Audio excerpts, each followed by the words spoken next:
ಎಲ್ಲರಿಗೂ ನಮಸ್ಕಾರ. ಒಂದು ಬ್ರ್ಯಾಂಡಿನ ಸಕ್ಸಸ್ ಅಂದ್ರೆ ಬರೀ ಸೇಲ್ಸ್ ಅಷ್ಟೇನಾ? ಖಂಡಿತ ಇಲ್ಲ. ಹಾಗಾದ್ರೆ ಈ ಸೇಲ್ಸ್ ನಂಬರ್ಗಳನ್ನ ಬಿಟ್ಟು ಒಂದು ಬ್ರ್ಯಾಂಡಿನ ನಿಜವಾದ ಶಕ್ತಿಯನ್ನ ಅಳೆಯೋದು ಹೇಗೆ? ಬನ್ನಿ, ಇವತ್ತು ಈ ಬಗ್ಗೆ ವಿವರವಾಗಿ ಮಾತಾಡೋಣ. ಸೇಲ್ಸ್ ಒಂದೇ ಒಂದು ಬ್ರ್ಯಾಂಡ್ ಎಷ್ಟು ಸ್ಟ್ರಾಂಗ್ ಅಂತ ಹೇಳೋಕ್ ಸಾಧ್ಯನಾ? ಖಂಡಿತ ಇಲ್ಲ.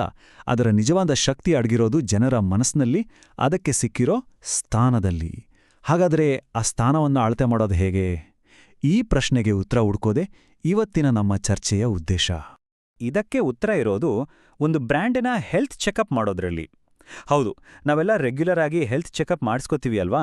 ಅದೇ ರೀತಿ ಬ್ರ್ಯಾಂಡ್ಗಳಿಗೂ ಒಂದು ಹೆಲ್ತ್ ಚೆಕಪ್ ಬೇಕೇ ಬೇಕು. ಇಲ್ಲಿ ಕೀ ಪರ್ಫಾರ್ಮೆನ್ಸ್ ಇಂಡಿಕೇಟರ್ಸ್ ಅಥವಾ KPIಗಳು ಡಾಕ್ಟರ್ ಚೆಕ್ ಮಾಡೋ ವೈಟಲ್ ಸೈನ್ಸ್ ಥರ ಕೆಲಸ ಮಾಡುತ್ತವೆ. ಹಾಗಾದ್ರೆ ಈ KPI ಅಂದ್ರೆ ಏನು? ಸಿಂಪಲ್ ಆಗಿ ಹೇಳೋದಾದ್ರೆ, ಒಂದು ಕಂಪನಿ ತನ್ನ ಗುರಿಗಳನ್ನ ಮುಟ್ಟೋದ್ರಲ್ಲಿ ಎಷ್ಟರ ಮಟ್ಟಿಗೆ ಸಕ್ಸಸ್ ಆಗಿದೆ ಅಂತ ಅಳತೆ ಮಾಡುವೊಂದು ಮಾಪಕ.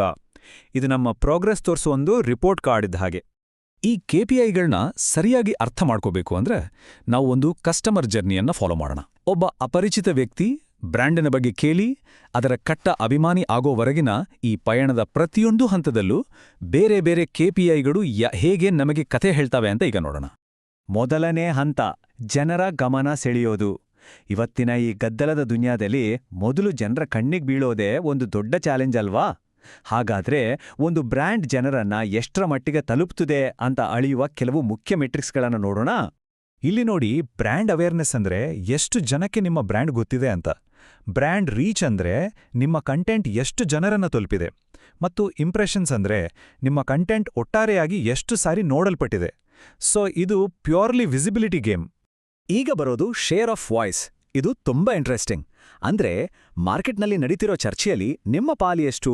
ನಿಮ್ಮ ಕಾಂಪಿಟೇಟರ್ಸ್ಗೆ ಹೋಲಿಸಿದ್ರೆ ನಿಮ್ಮ ಬಗ್ಗೆ ಎಷ್ಟು ಜನ ಮಾತಾಡ್ತಿದ್ದಾರೆ? ಯೋಚನೆ ಮಾಡಿ, ಕೋಲಾ ಜಗತ್ತಿನಲ್ಲಿ ಕೋಕಾ-ಕೋಲಾ ಮತ್ತೆ ಪೆಪ್ಸಿ ನಡುವೆ ನಡೆಯೋ ಪೈಪೋಟಿ ಇದೆಯಲ್ಲ, ಅದು ಇದಕ್ಕೆ ಬೆಸ್ಟ್ ಎಕ್ಸಾಂಪಲ್. ಸರಿ, ಜನರಿಗೆ ನಿಮ್ಮ ಬ್ರ್ಯಾಂಡ್ ಬಗ್ಗೆ ಗೊತ್ತಾಯ್ತು. ಆದರೆ ಮುಂದಿನ ಪ್ರಶ್ನೆ ಏನು?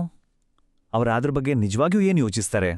ಅವರ ಮನಸ್ಸಲ್ಲಿರೋ ಭಾವನೆಗಳೇನು? ಇಲ್ಲಿಂದ ಗ್ರಹಿಕೆಯ ಆಟ ಶುರುವಾಗುತ್ತೆ. ಇಲ್ಲಿ ಬ್ರ್ಯಾಂಡ್ ರೆಕಗ್ನಿಷನ್ ಮತ್ತು ಬ್ರ್ಯಾಂಡ್ ರೀಕಾಲ್ ಇವೆರಡರ ಮಧ್ಯೆ ಇರೋ ವ್ಯತ್ಯಾಸ ತಿಳ್ಕೊಳ್ಳೋದು ತುಂಬಾನೇ ಮುಖ್ಯ. ರೆಕಗ್ನಿಷನ್ ಅಂದ್ರೆ ಈ ಬ್ರ್ಯಾಂಡ್ ಹೆಸರು ಕೇಳಿದೀರಾ ಅಂತ ನಾವು ಕೇಳಿದಾಗ ಹೌದು ಅಂತ ಹೇಳೋದು. ಆದರೆ ರೀಕಾಲ್ ಅಂದ್ರೆ ಇದಕ್ಕಿಂತ ಒಂದು ಹೆಜ್ಜೆ ಮುಂದೆ. ಯಾವುದೇ ಕ್ಲೂ ಇಲ್ಲದೆ ಕಾಫಿ ಅಂದ ತಕ್ಷಣ ಮನಸ್ಸಿಗೆ ಬರೋ ಬ್ರ್ಯಾಂಡ್ ಯಾವುದು ಅಂತ ಕೇಳಿದಾಗ ನಿಮ್ಮ ಹೆಸರು ಬಂದ್ರೆ ಅದು ಬ್ರ್ಯಾಂಡ್ ರೀಕಾಲ್ನ ನಿಜವಾದ ಶಕ್ತಿ. ಮುಂದಿನದು ಬ್ರ್ಯಾಂಡ್ ಸೆಂಟಿಮೆಂಟ್. ಅಂದ್ರೆ ನಿಮ್ಮ ಬ್ರ್ಯಾಂಡ್ ಬಗ್ಗೆ ನಡೀತಿರೋ ಮಾತುಕತೆ ಪಾಸಿಟಿವ್ ಆಗಿದೆಯಾ ಅಥವಾ ನೆಗೆಟಿವ್ ಆಗಿದೆಯಾ? ಜನರು ಹೊಗಳ್ತಿದಾರಾ ಅಥವಾ ಟೀಕೆ ಮಾಡ್ತಿದಾರಾ? ಇದರ ಅನುಪಾತನೇ ಬ್ರ್ಯಾಂಡ್ ಸೆಂಟಿಮೆಂಟ್.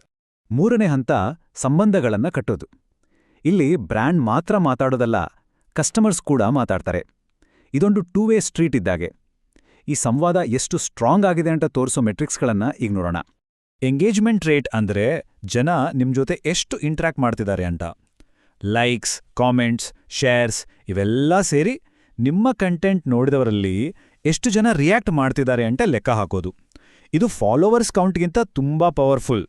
ವೆಬ್ಸೈಟ್ಗೆ ಎಷ್ಟು ಜನ ಬರ್ತಾರೆ, ಬರೀ ಬಂದು ಹಾಗೇ ಹೋಗ್ತಾರಾ ಅಥವಾ ಅಲ್ಲಿ ಸಮಯ ಕಳೀತಾರಾ, ಮತ್ತು ಅಲ್ಲಿಗೆ ಬಂದ್ಮೇಲೆ ನಾವು ಅಂದುಕೊಂಡಿದ್ದ ಆಕ್ಷನ್ ಅಂದ್ರೆ ಏನಾದ್ರೂ ಖರೀದಿಸೋದು ಅಥವಾ ಸೈನಪ್ ಮಾಡೋದು ಇದನ್ನೆಲ್ಲ ಮಾಡ್ತಿದ್ದಾರಾ?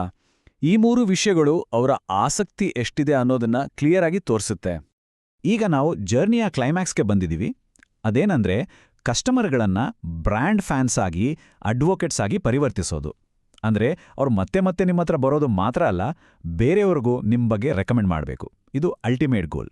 ನೆಟ್ ಪ್ರಮೋಟರ್ ಸ್ಕೋರ್ ಅಥವಾ NPS 1ರಿಂದ 10ರ ಸ್ಕೇಲ್ನಲ್ಲಿ ನೀವು ನಮ್ಮ ಬ್ರ್ಯಾಂಡನ್ನ ನಿಮ್ಮ ಫ್ರೆಂಡ್ಸ್ಗೆ ರೆಕಮೆಂಡ್ ಮಾಡೋ ಚಾನ್ಸ್ ಎಷ್ಟಿದೆ ಅಂತ ಒಂದೇ ಒಂದು ಪ್ರಶ್ನೆ ಕೇಳೋದು.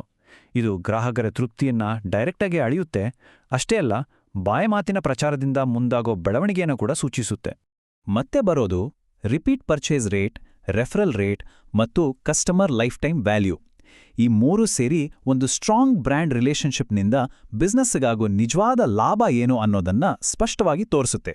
ಒಬ್ಬ ಗ್ರಾಹಕನ ಲೈಫ್ ಟೈಮ್ ವ್ಯಾಲ್ಯೂ ಅಂದ್ರೆ CLV 50,000 ರೂಪಾಯಿಗಿಂತ ಜಾಸ್ತಿನೂ ಇರ್ಬೋದು. ಯೋಚನೆ ಮಾಡಿ.